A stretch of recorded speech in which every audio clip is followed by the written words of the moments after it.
Not all practice questions are the same quality. And if you're preparing for the upcoming KFP exam, the types of questions that you practice with can actually make a significant difference on how you go on the day.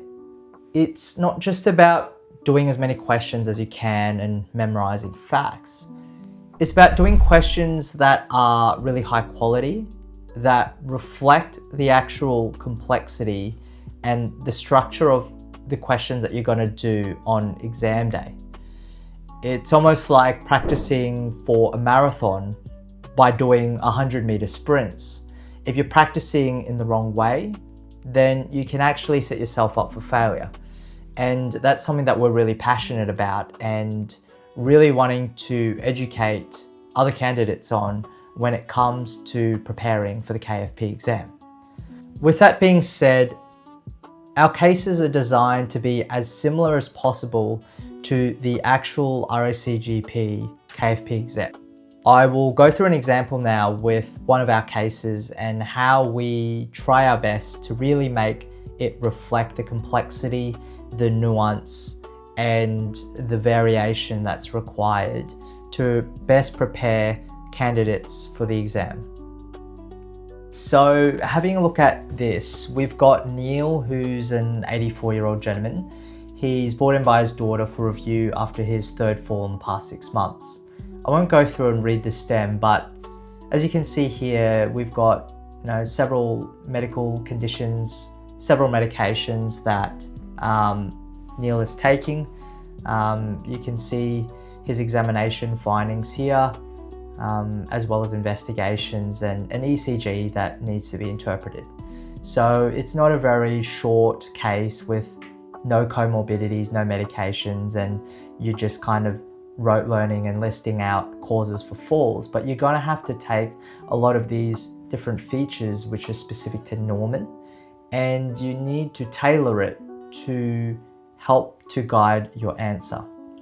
The other thing that we've done here is we've broken down each of the key features in the case stem, and we've explained how each of them are relevant when you're reading the case. So it's kind of like really guiding you through what to think about, what you should be considering when you are reading through the case. So after you've done the case, you can go back and reflect and kind of say, oh, okay, so that's why this piece of information was relevant. So I think that's really important, because each case you should be really trying to take as much as you can from it, not just learning the answer itself, but learning how to read the stem, how to interpret different types of information from the stem, and then how to take that all together and apply it to the case itself.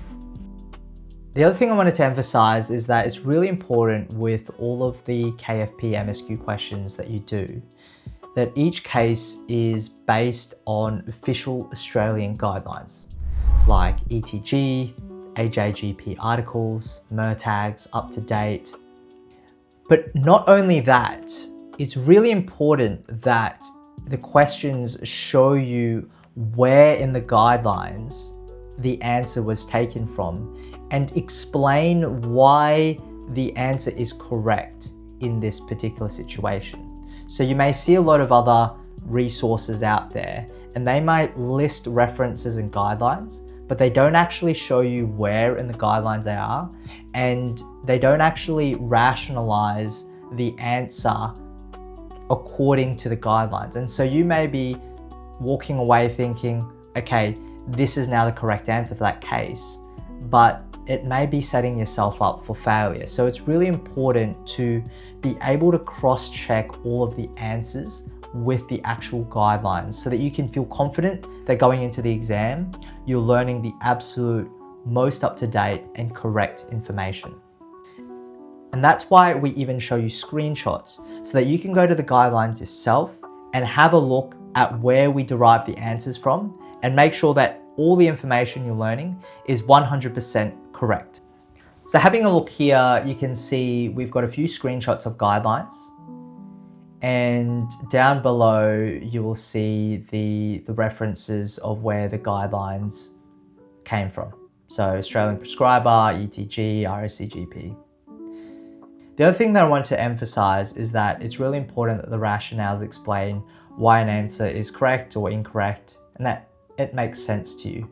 If it doesn't, please reach out to us and clarify, because it's really important that all the candidates that do these questions are learning in a way that is most conducive to them. And so if the rationale isn't clear, then we need to do a better job at making it more clear for the candidates like yourself. The other thing is we've got answer options that are what we call acceptable but less prioritized. So what that means is that these are good options, but in the context of the case, it's not as important as other options. And this is something that I really wanted to emphasize as well, because in the actual KFP exam, you're going to have a lot of really tricky distractors. And so you've got to have multiple options that sound right, but some might be more right than others. And that kind of depends on the key features of the case, for example. So it's really important that you are able to understand why this answer is more prioritized over the other answer. The other thing to be mindful of is that a lot of companies simply reused their old KFP format short answer questions and changed the format to the MSQ format. But that doesn't really lead to really quality questions, because the way that the old format questions were designed is in a short answer format.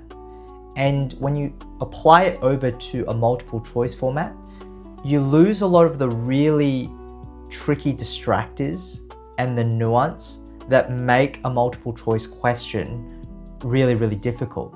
And so in the most recent exam, that was a lot of the feedback that candidates had, was that the real exam was a lot more complex than the practice questions that they had done. And that's why we built our questions from scratch, from the ground up, because using this method, we believe that the question quality is a lot higher and there's a lot more complexity to the case, which better prepares you for the actual exam itself. A quick note on references: we try and use only up-to-date references, so nothing older than 10 to 15 years, obviously just making sure that all the information you're learning is up to date.